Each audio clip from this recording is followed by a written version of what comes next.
તો ગાઈસ આજે આપણા ઘેર પાપડનું શાક બને છે અને મારી તબિયત ખરાબ છે અને આશી શું કરે છે? આશી ગુડ મોર્નિંગ, જય શ્રી કૃષ્ણ, રાધે રાધે.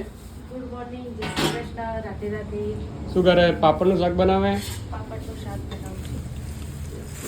મને તો ભાવશે નહીં અત્યારે, કેમ કે મારી તબિયત ખરાબ. હું નહીં ખવાનું, મારી તબિયત બહુ ખરાબ. તમને ભાવે? મધુ અમને ભાવે. મને તો આ ખાસો ટાઈમ થઈ ગયો, મેં કીધું લા પડ્યા તો બનાવી. એક કામ કર, મધુને મોકલ પાલમ પુતાઈ બેનને. એને તો દહીં વડા બનાવ્યા, દહીં વડા બનાવીને ખાઈ ટિફિન લઈ અને ગઈ. તો વહેલા બેનના સમાચાર આવી ગયા કે મારા ઘેર આટલું થઈ ગયું. મને કે ટ્રાય મારજે, દહીં વડા મસ્ત લાગે. દહીં વડા બનાવે. એને ઘેર બનાવ્યા કે બહાર બનાવ્યા? બહારથી મંગાયા? ઘેર બનાવે, કેટલી વખત ઘેર બનાવે. કેટલી વખત. તો ગાઈસ તમે જોજો તો સરસ મજાનો એમને વઘાર કર્યો છે પાપડના શાકનો. મોઢામાં પાણી તો આવે છે પણ આથી પેટમાં દુખાય છે, મને પેટમાં બહુ બળી આમ ચૂંક મેં દવાનો અસર નહીં થયો હજી? નથી થયો છે. દવા પીધી? નહીં પીધી, ચો પીધી આજે. કાલ પીધી હતી રાતે.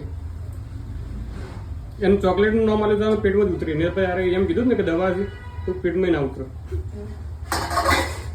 દવા નહીં ખાતા તમે? હું તો વધારે ખાઉં.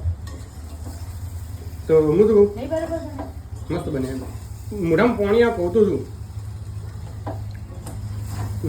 હા. આ તમારું ઘેર બનાવતા ડીશા? ડીશા તો મેં એકટી વખત બનાવી નહીં, પણ એમ બનાવું નવી નવી રેસીપી એ લોકો વચ્ચે તેલ વધારે બગાડ થાય ને કોઈ વધારે ના. શું વળી તેલ બરબાદ થઈ ગયો? શાક બનાવી એટલું તેલ જોવો બસ.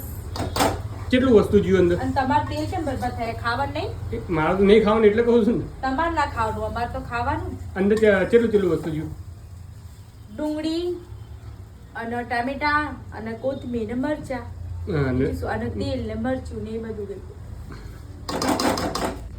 તો ગાઈસ તમે પાપડની સબ્જી ખાતા હોય? મને તો ભાવે તો હે પણ મને હવે તબિયત ખરાબ તો થઈ ગઈ. તો ગાઈસ તમને ભાવતું હોય પાપડનું શાક તો કોમેન્ટમાં લખવાનું ના ભૂલતા.